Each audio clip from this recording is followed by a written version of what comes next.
Hello YouTube, this side Rahul Kumar. दोस्तों, आज की इस वीडियो में हम कंटिन्यू करने वाले हैं हमारी मेटास्प्लॉइट की सीरीज़ को। आज की इस वीडियो में हम बात करने वाले हैं मेटास्प्लॉइट के सेकंड वीडियो के बारे में, जहां पे हम डिस्कस करेंगे कि मेटास्प्लॉइट को किस तरह से हम यूज़ कर सकते हैं, उसके बेसिक फंक्शंस क्या हैं और किस तरीके से हम फेमिलियर हो सकते हैं मेटास्प्लॉइट के फ्रेमवर्क से। इसको स्टार्ट करने से पहले हमें ये जानना पड़ेगा कि मेटास्प्लॉइट को हम लिनक्स में किस तरीके से एक्सेस कर सकते हैं। हालांकि मैंने अपनी लास्ट वीडियो में बताया था कि इस तरीके से आप विंडोज़ में उसको इंस्टॉल कर सकते हैं मेटास्प्लॉइट फ्रेमवर्क को, एंड किस तरीके से आप एक्सेस कर सकते हो लिनक्स में। सबसे पहले, जैसे कि हमने लास्ट वीडियो में देखा था, हम मेटास्प्लॉइट को लिनक्स में MSF कंसोल के थ्रू एक्सेस कर रहे थे। तो सबसे पहले हम जान लेते हैं कि MSF कंसोल क्या होता है, एंड फिर हम बात करेंगे किस तरीके से हम मेटास्प्लॉइट को यूज़ कर सकते हैं। तो चलिए बिना किसी देरी के इस वीडियो को स्टार्ट करते हैं।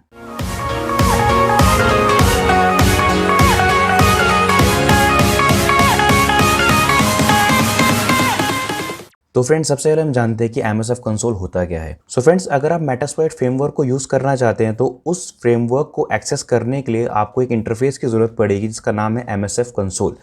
MSF कंसोल एक मोस्ट पॉपुलर इंटरफेस है मेटास्प्लॉइट फ्रेमवर्क का। MSF कंसोल के ज़रिए ही हम मेटास्प्लॉइट फ्रेमवर्क को एक्सेस कर पाते हैं। एंड इसकी एक खास बात ये भी है कि आप MSF कंसोल के अंदर एक्सटर्नल कमांड भी एग्जीक्यूट करवा सकते हैं। जैसे कि आप MSF कंसोल के अंदर ही आप nmap परफॉर्म करवा सकते हैं, कनेक्ट कमांड का इस्तेमाल कर सकते हैं, पिंग कमांड का इस्तेमाल कर सकते हैं। इस तरीके से अलग अलग कमांड्स का इस्तेमाल कर सकते हैं MSF कंसोल के अंदर। तो ये था एक बेसिक इंट्रोडक्शन MSF कंसोल के बारे में, जहां पे हमें पता चला कि MSF कंसोल को हम यूज़ करते हैं मेटास्प्लॉइट फ्रेमवर्क को एक्सेस करने के लिए। इन शॉर्ट, MSF कंसोल एक हमें यूज़र इंटरफेस प्रोवाइड करता है मेटास्प्लॉइट फ्रेमवर्क को एक्सेस करने के लिए। तो अब हम जानते हैं मेटास्प्लॉइट फ्रेमवर्क के बेसिक फंक्शन, किस तरीके से हम मेटास्प्लॉइट फ्रेमवर्क को इस्तेमाल करते हैं, कैसे उनके कमांड्स को हम इस्तेमाल करते हैं। तो चलिए चलते हैं अपने काले लिनक्स ऑपरेटिंग सिस्टम पे। फ्रेंड्स, मैं आ चुका हूं अपने काले लिनक्स ऑपरेटिंग सिस्टम पे, जहां पे मैंने अपने काले लिनक्स ऑपरेटिंग सिस्टम को वर्चुअल मशीन में इंस्टॉल कर रखा है। एंड सेकंड सिस्टम जो हमारा टारगेट मशीन है, यानी कि मेटास्प्लॉइटेबल, उसको मैंने यहां पे इंस्टॉल कर रखा है। तो अगर आपको नहीं पता कि मेटास्प्लॉइटेबल मशीन को किस तरीके से हम इस्तेमाल करते हैं एंड किस तरीके से हम इसको इंस्टॉल करेंगे, या फिर काले लिनक्स को किस तरह से इंस्टॉल करते हैं, तो उसकी वीडियो में पहले ही बना चुका हूँ। तो आई बटन पर उसका लिंक है, आप वहाँ पर वो वाली वीडियो जाके देख सकते हैं। इसके अलावा मैं डिस्क्रिप्शन पे भी लिंक दे दूंगा, वहाँ पे आप वो वाली वीडियो जाके देख सकते हैं। फिलहाल हमारे पास ये है हमारी मेटास्प्लॉइटेबल मशीन, जो एक इंटेंशनली वर्नेबल मशीन है, जिस पे हम अपना अटैक परफॉर्म करेंगे।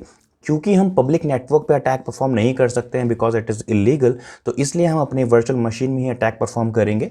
एंड ये है हमारी अटैकिंग मशीन, जो है काले लिनक्स। मेटास्प्लॉइट फ्रेमवर्क को एक्सेस करने के लिए हम सबसे पहले चलते हैं अपने टर्मिनल पे। एंड टर्मिनल ओपन करने के बाद यहाँ पे हमें एक सिंपल बेसिक सी कमांड चलानी है, MSF कंसोल, जिसका हम यूज़ करते हैं मेटास्प्लॉइट फ्रेमवर्क को एक्सेस करने के लिए। लेकिन MSF कंसोल से पहले एक और कमांड है जिसको आपको रन करना पड़ेगा। वो कमांड है PostgreSQL। जो डेटाबेस होता है हमारा, उसको हमें स्टार्ट करना पड़ेगा। तो ये PostgreSQL डेटाबेस क्या है? PostgreSQL जो डेटाबेस है, ये बेसिकली एक ओपन सोर्स डेटाबेस है, जिसको मेटास्प्लॉइट यूज़ करता है, या फिर हम उसको इस्तेमाल कर सकते हैं हमारी पेन टेस्टिंग रिजल्ट्स को स्टोर करने के लिए।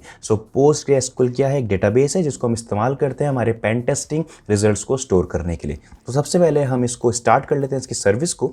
तो सर्विस को स्टार्ट करने के लिए एक सिंपल सी कमांड है, तो आप लिखेंगे उसके लिए service PostgreSQL start and enter press करेंगे। तो यहां पे पासवर्ड पूछेगा आपसे आपके यूजर का, तो यहां पे आप पासवर्ड डाल देंगे। तो यहां पे हमारी PostgreSQL सर्विस स्टार्ट हो चुकी है। चेक करने के लिए आप टाइप कर सकते हैं सर्विस PostgreSQL, एंड स्टार्ट की जगह आपको यहां पे लगाना है स्टेटस, एंड एंटर प्रेस करेंगे। तो यहाँ पे आप देख सकते हैं जो सर्विस है हमारी वो एक्टिव हो चुकी है। अब हमें टाइप करना है MSF कंसोल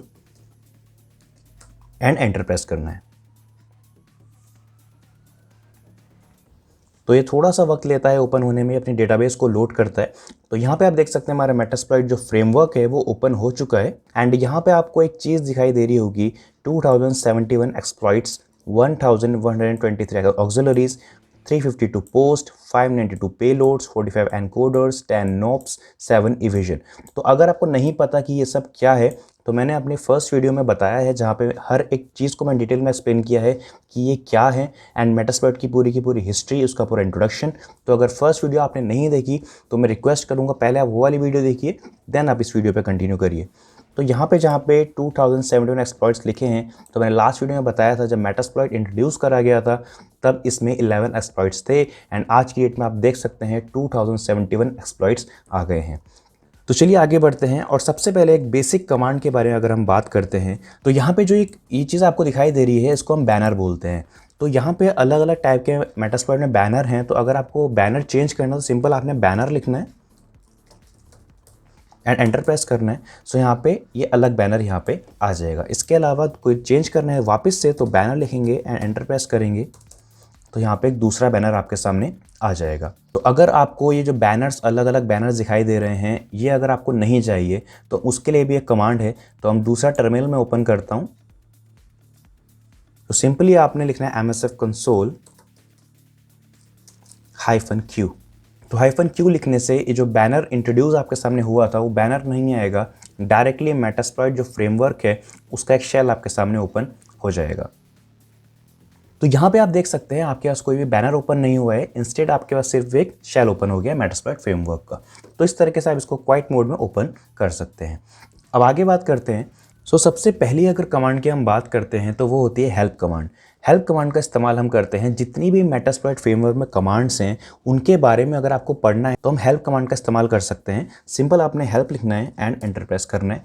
तो यहाँ पे आप देख सकते हैं वहाँ पे जितनी भी कमांड्स हैं तो सब आपको यहाँ पे मिल जाएंगी, जितनी भी कोर कमांड्स हैं उसकी आपको यहाँ पे इन्फॉर्मेशन मिल जाएगा। कमांड क्या है एंड उसका डिस्क्रिप्शन, यानी कमांड का नाम एंड उनका डिस्क्रिप्शन आपको मिल जाएगा।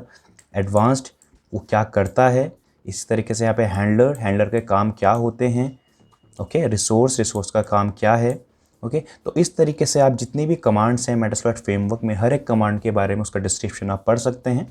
तो चलिए फ्रेंड्स अब आगे बढ़ते हैं और बात करते हैं अदर कमांड्स के बारे में। मेटास्प्लॉइट में मल्टीपल पेलोड्स हैं, इवेजन है, पोस्ट है, नॉप्स हैं, एक्सप्लॉइट्स हैं। तो अलग अलग अगर आपको ऑक्सिलरीज देखनी है, पेलोड्स देखने हैं, एक्सप्लॉइट्स देखनी है तो किस तरीके से आप देख सकते हैं, तो उसके लिए हम कमांड का इस्तेमाल करते हैं शो। तो शो कमांड का भी इस्तेमाल कर सकते हैं। फॉर एग्जांपल आपको एक्सप्लॉइट्स देखने हैं तो आप शो एक्सप्लॉइट्स लिखेंगे एंड एंटर प्रेस करेंगे। तो जितने भी मेटास्प्लॉइट फ्रेमवर्क में एक्सप्लॉइट्स होंगे उन सभी का लिस्ट आपके सामने यहाँ पे आ जाएगा। तो यहाँ पे आप देख सकते हैं हमारे पास जितने भी मेटास्प्लॉइट फ्रेमवर्क में एक्सप्लॉइट्स अवेलेबल थे वो सारे ही एक्सप्लॉइट्स आपको यहाँ पे देखने को मिल रहे हैं।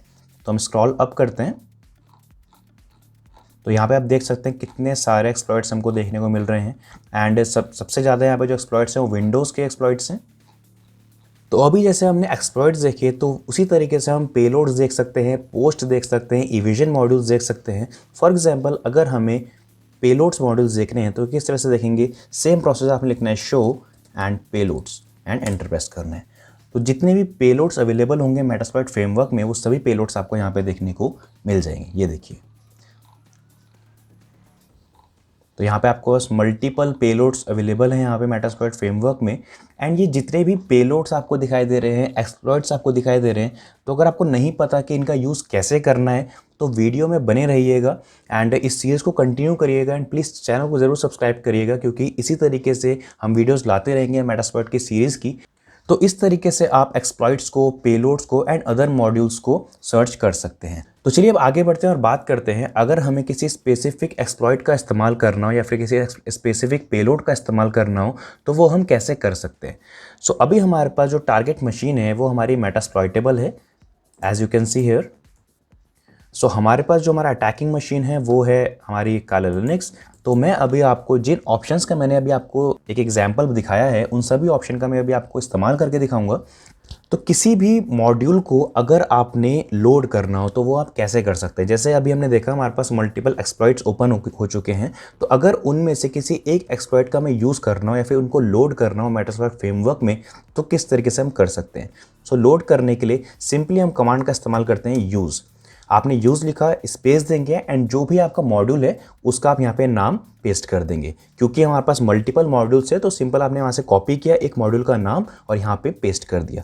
मैं आपको दिखाता हूँ, जैसे हमने यहाँ पे शो लिखा, show exploits and enter press किया। जैसे कि आपके सामने यहाँ पे मल्टीपल एक्सप्लॉइट्स के नाम आ गए हैं।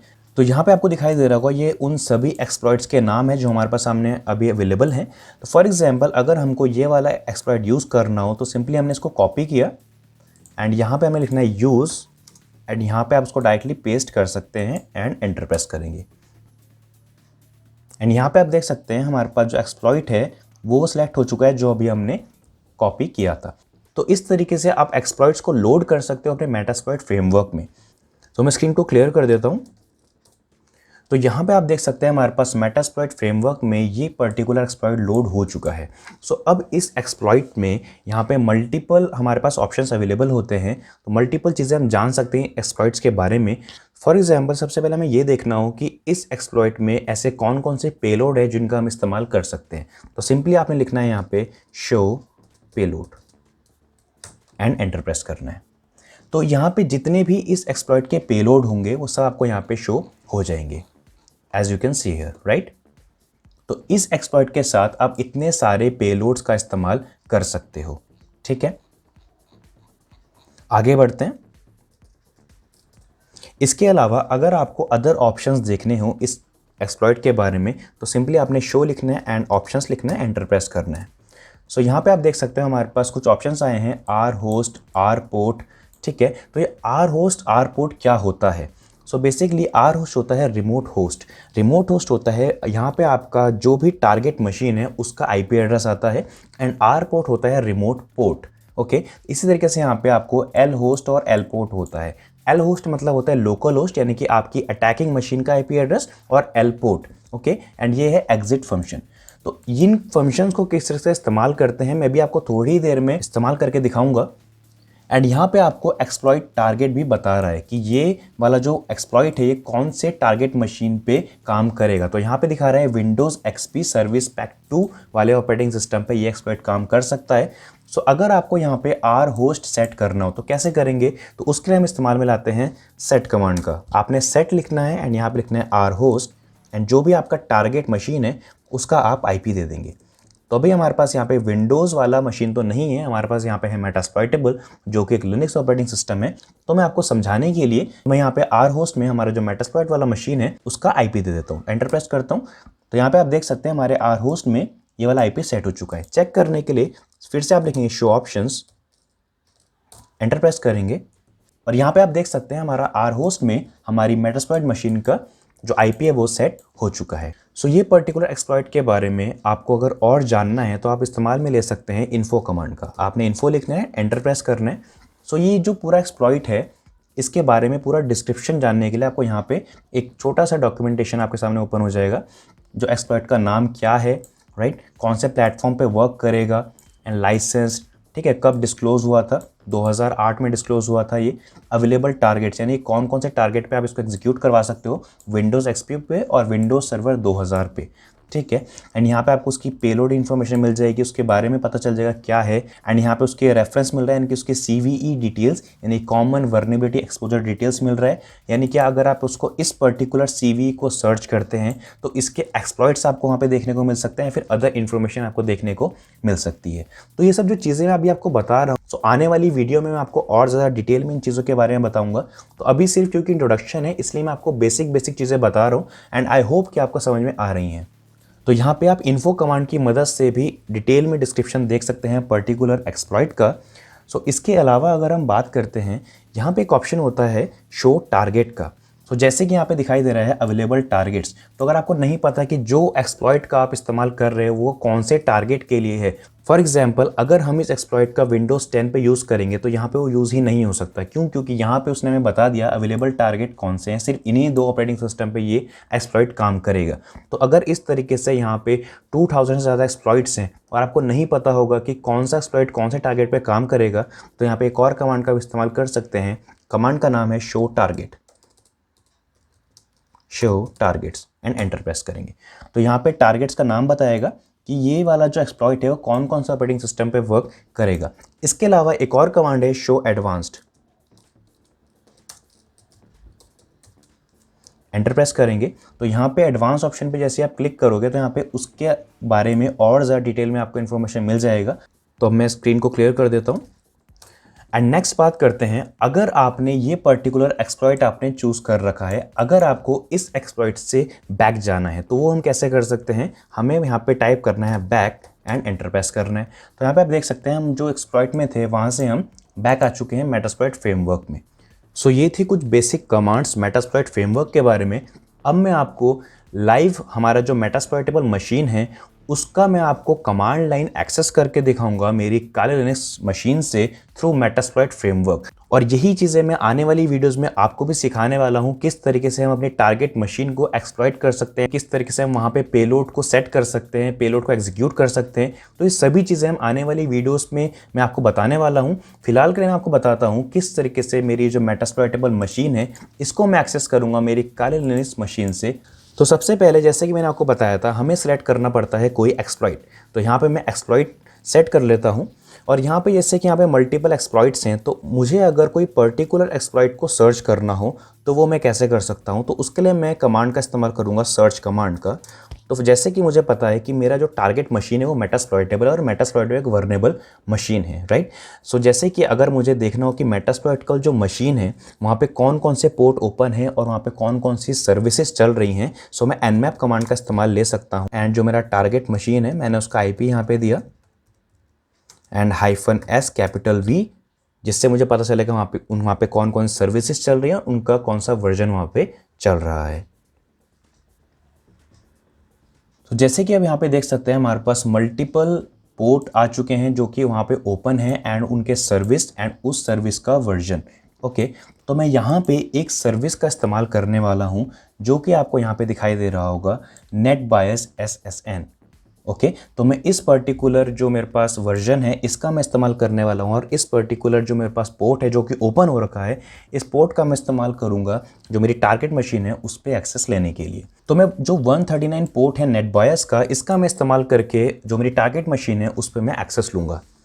सबसे पहले मैं सर्च करता हूँ अपने मॉड्यूल के बारे में। तो मैंने यहाँ पे लिखा सर्च, और यहाँ पे आप अलग अलग फिल्टर्स लगा के सर्च कर सकते हो। जैसे कि मैं सर्च लिखता हूँ एंड नेम, तो अगर आपको पता है कि कौन सा नाम है आपके पर्टिकुलर एक्सप्लॉइट का, एंड यहाँ पे मैं लिखता हूँ सांबा। ओके, एंड उसके बाद मैं यहाँ पे लिखता हूँ टाइप, एक्सप्लॉइट है ये। तो अगर पेलोड होगा तो आप टाइप में पेलोड लिखेंगे, एक्सप्लॉइट है तो एक्सप्लॉइट लिखेंगे, इवेजन है तो इवेजन लिख सकते हैं। एंड कौन सा प्लेटफॉर्म पे है वो चलता है, तो यहाँ पे जो है यूनिक्स प्लेटफॉर्म पे चलेगा। तो मैं एंटर प्रेस करता हूँ। तो यहाँ पे आप देख सकते हैं हमारे पास 2 एक्सप्लॉइट आ चुके हैं। तो जो फर्स्ट वाला एक्सप्लॉइट है, exploit multi Samba user map script, इसका मैं इस्तेमाल करने वाला हूँ। तो जैसे कि मैंने आपको बताया किसी भी एक्सप्लॉइट का यूज़ आप कैसे करेंगे, सिंपल आपने लिखना है यूज़ एंड उसके बाद जो भी आपका एक्सप्लॉइट है उसका आपने नाम यहाँ से कॉपी किया एंड कॉपी करने के बाद यहाँ पे आपने उसको पेस्ट कर दिया एंड एंटर प्रेस किया। ओके, तो यहाँ पे मेरा एक्सप्लॉइट सेट हो चुका है। उसके बाद मैंने यहाँ पे क्लिक करना है शो ऑप्शंस। तो शो ऑप्शंस लिखने के बाद यहाँ पे मेरे पास R होस्ट आ चुका है, यानी कि रिमोट होस्ट, और यहाँ पे वो IP आएगी जो मेरे टारगेट की IP है। तो मैं सेट कर देता हूँ,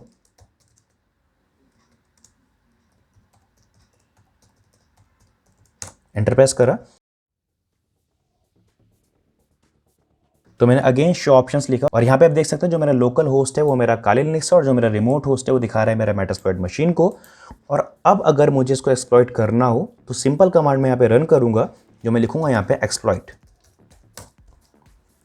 और जैसे ही मैं एक्सप्लॉइट लिखता हूँ तो यहाँ पे आप देख सकते हो कमांड शेल सेशन 1 ओपन, मेरी मशीन से जो मेरी टारगेट मशीन है उससे। अब यहाँ पे मेरे पास जो मेरा टारगेट मशीन है मेटास्प्लॉइटेबल, उसका कमांड शेल ओपन हो चुका है। प्रूफ करने के लिए मैं यहाँ पे चलाता हूँ ifconfig, एंटर प्रेस करता हूँ। तो यहाँ पे आपको दिखाई देगा IP एड्रेस जो कि मेरी मेटास्प्लॉइटेबल मशीन का है एंड मेरी मशीन का IP है 128। मैं आपको दिखा देता हूँ।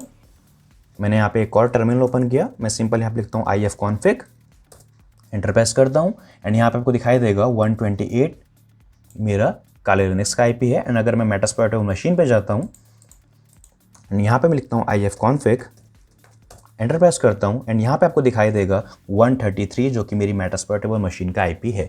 तो मैंने अपने लिनक्स मशीन से मेरे मेटास्प्लॉइट मशीन का एक्सेस ले लिया वाया मेटास्प्लॉइट फ्रेमवर्क, राइट। सो अगर मैं यहाँ पे इनकी डायरेक्टरी देखना चाहता हूँ मैं वो भी देख सकता हूँ। मैं यहाँ पे ls लिखता हूँ तो यहाँ पे जितनी भी डायरेक्टरी हैं वो मुझे यहाँ पे लिस्ट हो जाएगी। तो इस तरीके से मैं क्या कर सकता हूँ, मेटास्प्लॉइट फ्रेमवर्क में एक्सप्लॉइट का यूज़ करके मेरी जो टारगेट मशीन है उसका मैं एक्सेस ले सकता हूँ। तो इसी तरीके से मैं आपको मल्टीपल एक्सप्लॉइट का इस्तेमाल करके दिखाऊंगा, मल्टीपल पेलोड्स का इस्तेमाल करके दिखाऊंगा किस तरीके से हम टारगेट मशीन को एक्सेस कर सकते हैं, उसको एक्सप्लॉइट कर सकते हैं। जो मेरा पूरा सीरीज़ मैं ला रहा हूँ इसको प्लीज़ एंड तक ज़रूर देखिएगा। तो इसके अलावा यहाँ पे एक और टर्म होती है जिसको हम सेशन बोलते हैं। सो सेशन क्या होता है? Session basically is a group of process जो कि आपके सिस्टम में चल रहे होते हैं, उसको हम सेशन बोलते हैं। एंड एक टाइम पे एक सिंगल सेशन ही एक्टिव होता है एंड उसको हम बोलते हैं एक्टिव सेशन। एंड बाकी जितने भी प्रोसेस चलते हैं वो बैकग्राउंड में चलते हैं, राइट, जिसको हम बैकग्राउंड सेशंस बोलते हैं। तो अभी जैसे कि आपके सामने मेरे पास कमांड लाइन का सेशन ओपन हो रखा है। सो अगर मैं इस सेशन को बैकग्राउंड में डालना चाहता हूँ, सिंपल मैं Ctrl+Z प्रेस करता हूँ एंड यहाँ पे आपको दिखाई देगा बैकग्राउंड सेशन। तो मैं Y प्रेस करता हूँ, एंटर प्रेस करता हूँ। सो यहाँ पे आप देख सकते हैं जो मेरा ये वाला सेशन था वो बैकग्राउंड में चला गया। अगर इसी के साथ में एक नया सेशन ओपन करना चाहूँ तो मैं सिंपल लिखता हूँ session-h, इनकी हेल्प, एंटर प्रेस करता हूँ। सो यहाँ पे इतने सारे ऑप्शंस आपको देखने को मिल जाएंगे। तो अगर आपको देखना हो कि अभी कितने सेशन एक्टिव हैं, सिंपल सेशन लिखता हूँ एंड -l, एंटर प्रेस करूँगा। तो यहाँ पे आप देख सकते हैं मेरे पास एक जो सेशन है वो ओपन हो चुका है।